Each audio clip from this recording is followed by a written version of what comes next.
เขาก็เอากำลังเฮือนสิแล้วพี่น้องเอ้ยบาดทางมันเป็นแบบผม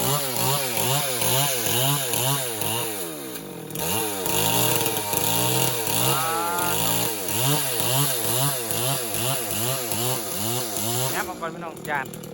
อันนี้นี่โบแมนเอาพื้นที่บ่ถือเด้อพี่น้องพื้นที่ให้มันแน่นเด้อเด้อตีให้มันเข่าเด้ออันนี้เนาะพื้นที่ให้มันเข่าโดย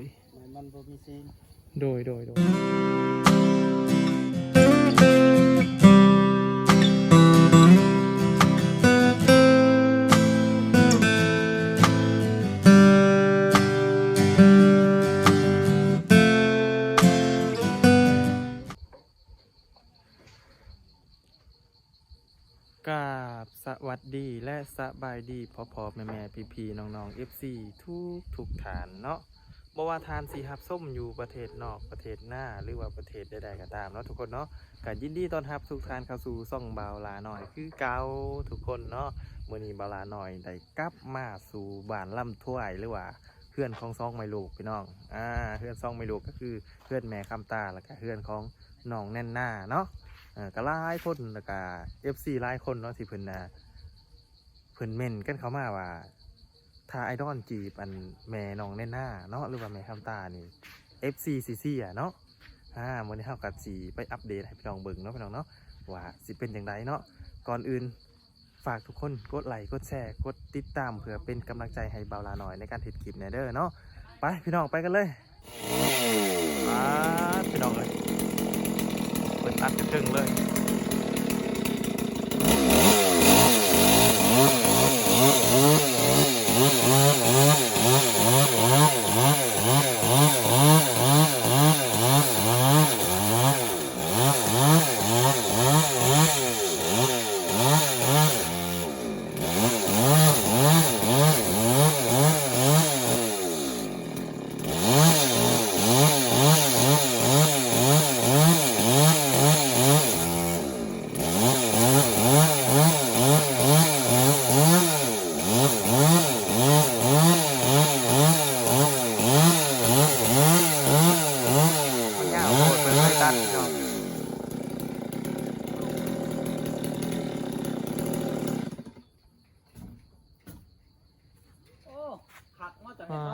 ไปเห็ดอีเทิงเลยครับที่เขาไปไก่บ้านนี่วงเดือนพื้นทืนนี่พี่น้องเอ้ย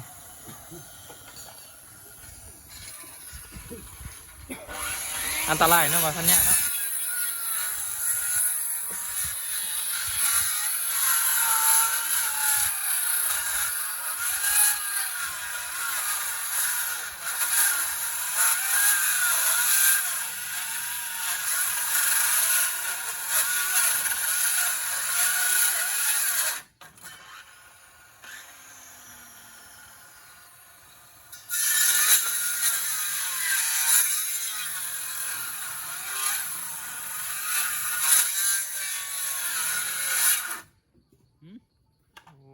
ตัดขาดเนาะตอนนั้นบอกว่าเสียจากสเต้นขาลงเองขาลงเลยป่ะขาลงเลยลงเลยจะไปบึงไก่ตัวหยาด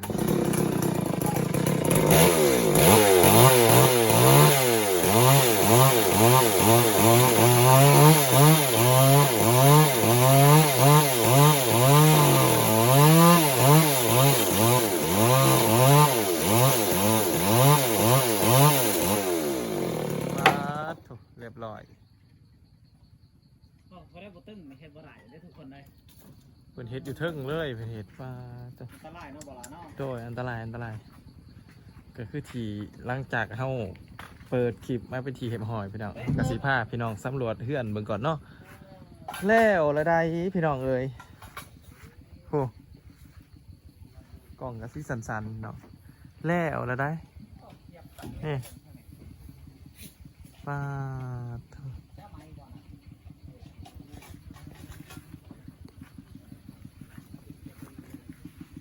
หลังจากที่เข้ามามือว่านเนาะ เพิ่นแอมแต่คางนี่พี่น้องได้ครึ่งเดียวเนาะถ้ามือขึ้นเนาะพี่น้องโมเมนต์เมื่อวานมือขึ้นเนาะเข้ามาเนาะที่เมื่อวานนี่เบาลาหน่อย9 บาทนี่พี่น้องเพิ่นแอมได้ชั้นนี้เนาะเพิ่นแอมได้ครึ่งเดียวหนึงทางนี้มามันนี่เพิ่นแล้วเลยพี่น้องตัวนี่แล้วเนาะเขาสิพาทุกคนขึ้นไปสำรวจอยู่เทิงพี่น้องต่อนี่ก็มากับบ่าวสัญญาถิ่นเมืองส้นคือเก่าพี่น้อง ไม่น่าได้เพราะผู้อื่นเกี่ยวเพราะผู้อื่น จังหวะเขาจังสีมาวัดดีแม่เพิ่นสบายดีแม่เพิ่นตอนนี้เขาขอขึ้นไปเทิงกันพี่น้องพาพี่น้องขึ้นไปสำรวจเทิงเนาะสบายดีเด้อสร้างโอ้เฮ็ดผู้เดียวเลยป่ะมันนี่ป้าตึงขนาดพี่น้องคุณจับคอตี้ก็คืออุปกรณ์ของเพิ่นนี่สวมอยู่เลย หรือว่าอาวุธเนาะนี่เนาะอาวุธของเพิ่นพี่น้องเขาสียางไปได้บ่วางนี่เนาะได้เนาะโอ้นี่พี่น้องใส่พี่น้องมาเบิ่งนี่ในมุมนี่มุมอันตราย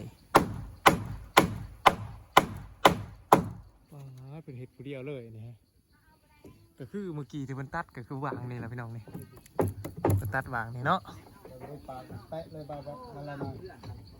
แบบปากวะแปะอ๋อบากเป๊ะเลยเป็นเห็ดพอดีเลยอันนี้นี่โบแมนเอาเป็นตี้โบถือเด้อพี่น้องเป็นตี้ให้มันแน่นเด้อเด้อตี้ให้มันเข่าเด้ออันนี้เนาะเป็นตี้ให้มันเข่าโดย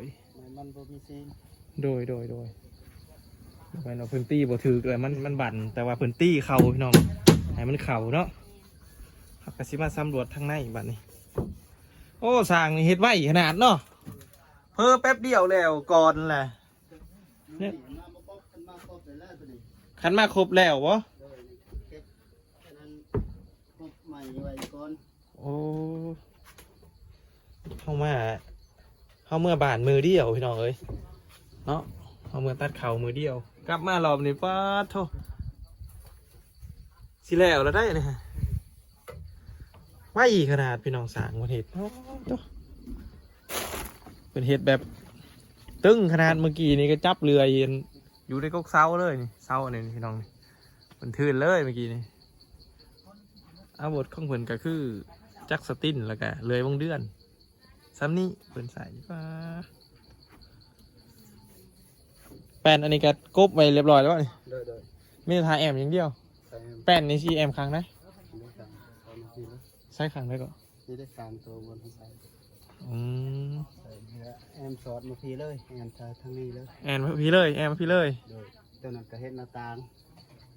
เลยเห็นหน้าต่างเนาะเฮ้าสร้างพื้นเบาเฮ้ากับโบเห็นภาพดอกพี่น้องต้องให้มาเบิ่งตอนที่สำเร็จแล้วเนาะแต่ว่ายังบ่ถึงสำเร็จแน่นอนเนาะก็แอมเนี่ย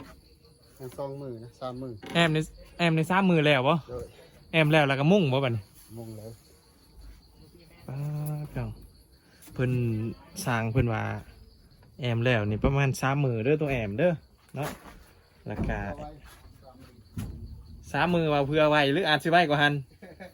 ตาเบิ่งคิดมือเนาะ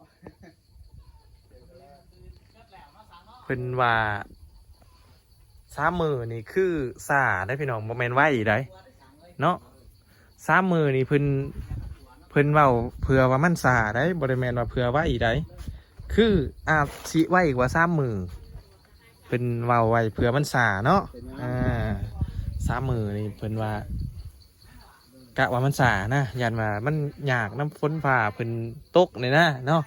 ก็เลยเพิ่นนั่นเอาเผื่อเมียนเนาะแต่สาสุดคือ3 มือหรืออาจสิไว้กว่าหันเพิ่นความหมายของเพิ่นนะเนาะพี่น้องคักวันนี้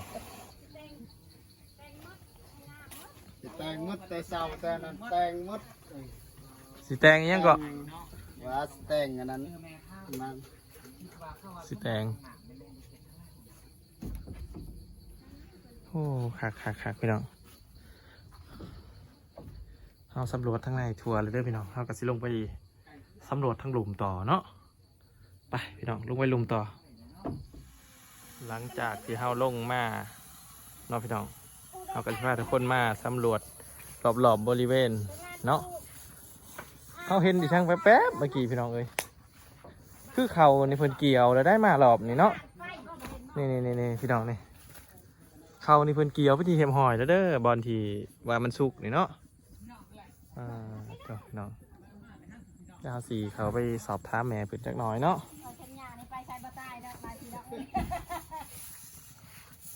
ป้าโทรล่างถวยไปพิธีเห็มหอยแหละสบายดีเด้อแม่สบายดีโดยคือว่ากลับมารอบนี้เห็นเกี่ยวแล้วเขาเพิ่นเกี่ยวบ่คนจะเกี่ยวซอยเพิ่นได้แม่กินน้ำเพิ่นแม่ก็เกี่ยวซอยเพิ่นแล้วก็กินน้ำเพิ่นกินน้ำเพิ่นอายจะหน่อยโอ้แม่ไปเกี่ยวเลยแหละคันเพิ่นแล้วไปปุ๊บใครเกี่ยวแล้วไปเกี่ยวพอเพิ่นหายกับเพิ่นหายอยู่ทักเขาหันทำไปเกี่ยวหันทำวันลำการบริการกันได้เพราะกินเขาสร้างเพิ่นบริเมื่อป่ะแม่เมื่อป่ะคือเห็ดไว้แทบัดนี้เมื่อช่องมือเลยเด้เมื่อช่องมืออะไรบริโนอนนี่ป่ะลบมาหลอบนี่เห็ดไว้รีบเอาไว้ป่ะตัวกลับมาจนว่าตื่นนอนซ้ำมือว่าเรานอนอยู่เพียงซ้ำมือคือว่านอนอยู่พี่ซ้ำมือแม่ดีใจพี่น้องดีใจแม่เพิ่นจะได้อยู่เพื่อนเลยเนาะว่าเอาภาษาแล้วเขาก็ได้ขึ้นแล้วภาษาแล้วนี่ได้ขึ้นเลยเนาะแม่ดีไหมเป็นจะได้ขึ้นเพื่อนแล้วพี่น้อง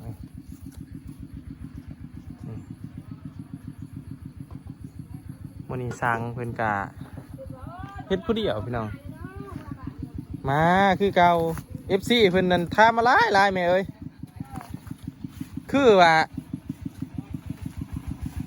เรื่องอันบาวดอนอย่างนี้แหละอยากถามอยากเล่าให้ฟังอยู่โอ้แม่เป็นอุ่นเขาดิพี่น้องโดย FC เพิ่นฝากมาถามหลายว่าถ้าเกิดว่าขออนุญาตเด้อถ้าเกิดว่าไอดอลคนขยันนี่มาจีบนี่สิเป็นจังไดเพิ่นว่าเป็นจังไดเนี่ยเอาเลยทันเรามักคันละมักนี่ให้เอาบ่เปิดไฟเขียวเต็มที่เลยบ่เปิดบ่เต็มที่เลยคือใกล้แม่ไปด้วยพี่น้องเด้ออันนี้ก็ถือว่าเฮาหยอกหล่อเนาะบางเทื่อ FC เฮาก็เม่นกันเข้ามาลายพี่น้องว่าถ้าเกิดบาวดอนมาจีบแม่ข้ามต้านี่พร้อมเต็มที่ว่าสัตว์บอกอัน FC เด้อว่าในใดก็แม่ข้ามต้าหันให้หาเอาผู้ไม้ให้หาผู้ไม้ให้อ๋ออันเพิ่นว่าอันเท่ากับเอาสิเท่ากับเอานั่งเฮือนสิแล้วพี่น้องเอ้ยบาดนี้แม่ข้ามต้าเพิ่นนั่นว่าเพิ่นให้5ผู้ใหม่เด้อพี่น้องเด้อเนาะอายุ50ก็เอาโอ้หยอกเพิ่นเด้อพี่น้องเด้อเนาะเอาแบบทานโดยก็คือว่าอันบาวดอนกับอันแม่เพิ่นนี่เป็นพี่น้องกันพี่น้องเป็นญาติกันเนาะโอ้สร้างมันเป็นอีกแล้วผม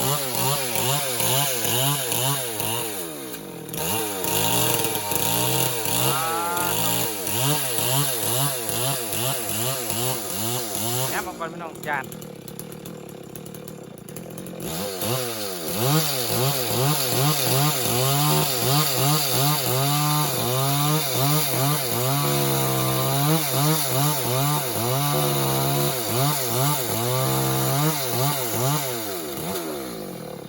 เรียบร้อยตกปุกบาทนี่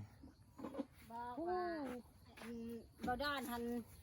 แม่คันตาเอามาได้แม่คันตาอายุสูงแล้วสิโดยดอนเป็นเด็กโอ้ไอดอนนี่เป็นรุ่นน้องแม่เป็นรุ่นเอื่อยเด้อพี่น้องเด้อกับเพิ่นว่าให้หาผู้ที่อันอายุหลายกว่าหันเพิ่นว่าใช้น้องในหน้าไปใช้ก็บ่เห็นมื้อนี้ยังไปห้ามตียังซอยไปห้ามตีเพิ่นสิกองเขาโอ้เพิ่นสิกองเขาแม่นตอนแรกในใดยังกินนี่บ่มียังแล้วสิไปหายำโตนไอดอนก็ได้บาทนี่ไอดอนเพิ่นนั่นมื้อนั้นถามเพิ่นเนาะเพิ่นว่าเอากับแม่นี่เป็นพี่น้องกันเพิ่นว่าเป็นญาติกันเนาะบ่ได้ พี่น้องก็เราเป็นรุ่นน้องเราเป็นน้อง เราเป็นน้องบ่ รุ่นน้องแล้ว แล้วว่าน้องทั้งพอแล้วว่าเป็นพี่น้องทั้งพอแล้วว่า เอาบ่ได้ เอาบ่ได้เนาะหยอกพี่น้องหยอกโดยก็ถือว่ามื้อนี้เฮาพาทุกคนมาอันอัปเดตแล้วก็ตอบคำถาม FC เป็นที่เรียบร้อยเนาะอัปเดตเพื่อนแม่เพิ่นสิแล้วได้อพี่น้องเอ้ยก็ยังป้าโตรู้สึกแบบดีใจเนาะหลังจากที่เพื่อนเพิ่นแล้วนะพี่น้องก็คือบอลนี่เพิ่นก็สิเอาไว้เฮ็ดบอลเก็บของเนาะไว้เฮ็ดบอลเก็บของแล้วก็บอลเฮ็ดกินปกติธรรมดาเพิ่นแต่ว่าเพิ่นสิได้นอนบอลสบายขึ้นเนาะก็คือเพิ่นสิได้ขึ้นไปนอนอยู่เพื่อนใหญ่เพิ่นเนาะพี่น้องบอลนี้เพิ่นสิเอาไว้เก็บของอย่างเดียวกะประมาณออกพรรษาเพิ่นก็สิได้ขึ้นเนาะก็คือที่สร้างเพิ่นว่าคันว่าสาสุดนี่3 วันแอมนี่น่าสิแล้วอันนี้คือสาสุดได้พี่น้องแต่ถ้าไว้สุดกะ2 วันเนาะแอมแล้ว2 วันแล้วก็ถ้าเอาหลังคามามุ้งกับบ่เกิน5 วันพี่น้องคือว่าเสร็จสิ้นแล้วก็แต่งลูกติงเล็กน้อยเนาะเฮ็ดหน้าต่างตอกเพดานบ่ละน้อยคิดว่าน่าจะประมาณ10 วันได้ขึ้นแน่นอนแต่เราก็ต้องติดตามน้ำกันพี่น้องเบิ่งไว้น้ำกันเนาะเข้ากับโอ้โหรายละเอียดแน่จริงว่ามือใดกันแน่เนาะโธ่แล้วได้พี่น้องเลยสีสันเกาะก็ได้มื้อนี้สร้างเป็นเฮ็ดผู้เดียวเลยลงมือผู้เดียวเลยมื้อนี้มืออาชีพพี่น้องเอ้ยอันก้อนอะไม้นี่ฮันเป็นก้อนอะไม้ของชาวบ้านโดย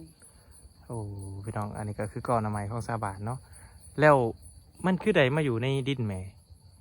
คนวังหันกระโปงใส่กระโปงก็บ่ได้ห่วงหามได้วังหันได้คนตะกี้ คนตะกี้หันอยากปลูกเนี่ยไม่ใช่กระปลูกอุสิซะ แม่น นะบุเมนก้อนเอาใหม่เป็นพี่น้อง คือว่าเฮาปัจจุบันนี้แล้วก็มีเข้าแบบห่วงหามดินดอนตอนหญ้าเด้เขตไปเขตนั่นเดี๋ยวนี้ แล้วในเดี๋ยวนี้หันมันเป็นก้อนเอาใหม่ของแม่หรือว่าเป็นก้อนเอาใหม่ของผู้อื่นอีกตอนนี้ ของชาวบ้านคือเก่าแล้ว เป็นของชาวบ้านคือเก่า โดย แต่ว่าแม่สามารถสิกินเอาใหม่ได้ปกติ กิน ตัดได้ปกติ บ่หาย เพิ่นบ่หายเนาะ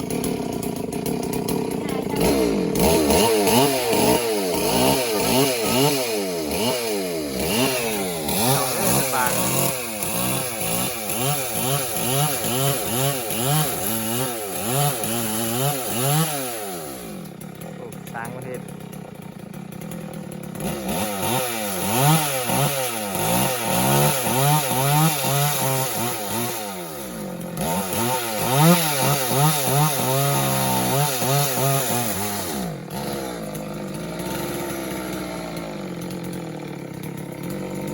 เป็นอะไรนะ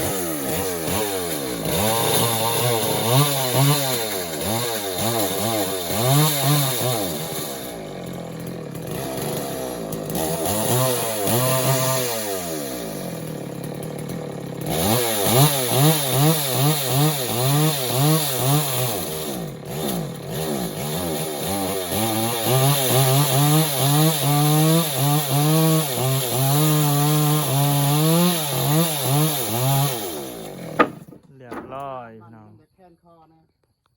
มันจะเป็นยังเกาะ ว่ามันมืดน้ำมันกินมันจะแค้นคอ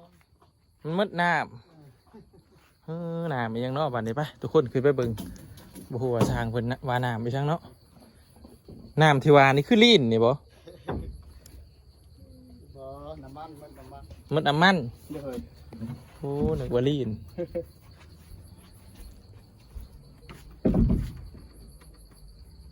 สันน้ำมันบ่เมื่อกี้ ขาดน้ำมัน ป่าเมื่อกี้นี่เพิ่นสันน้ำมันเด้พี่น้องนึกว่าโซนตกบ่แม่นเนาะน้ำมันอาวุธอยากมืดน้ำมันอาวุธอยากมืดพี่น้องก็เลยสันเมื่อกี้นี่เห็นเพิ่นสันเนาะ ให้มันขาดอีก โอ้ตอกข้างหนึ่งก่อนแล้วจังมาบาก เดี๋ยวเฮ้ย เจ้านายเพิ่นก็ยังสีสุกเข้ามาพี่น้องเจ้านายสุกเข้ามา ยากเติบอยู่ได้เนาะเห็ดผู้เดียวนี่เนาะ แม่นใช้แต่มันต่ำนะ อ๋อไข่แต่ว่ามันต่ำเจ้าขึ้นเจ้าลงกะง่ายอยู่เนาะมันต่ เคยเห็ดหันสู้กว่านี้อีก ำเคยเห็ดมาฮะอืม ไปว่ากินในบ้านเขา ไป เดินแทมทางลังสู้ๆมันแม่นหมดแล้ว ไปหอดเที่ยงหน้าเพิ่น ก็ความคุยนั่นอีกบ่ แม่นขามหวยไปเลย โอ้ยลำบากอีหรอก คนก็มาเข้ามาบ้าน ก็เฮ้าทาอยู่รถเมื่อกี้เวลาหน่อยบ่ได้ไปน้ำเพิ่นเมื่อกี้เนี่ยทาอยู่รถ ลำบากนะทาง แม่น อันนี้โอ้ยแดดเขาขับมาก็ต้อง ขนาดแดดก็ยังค่อยอยากเติบอยู่ได้ มีหวยมี โดยโอ้หลังจากที่เพิ่นนั้นใส่จักรตัดแล้วก็ใส่อุปกรณ์เสริมอีกพี่น้องเลยเก็บ เสียม เขาเอินว่าเก็บรายละเอียดเก็บรายละเอียดเล็กน้อย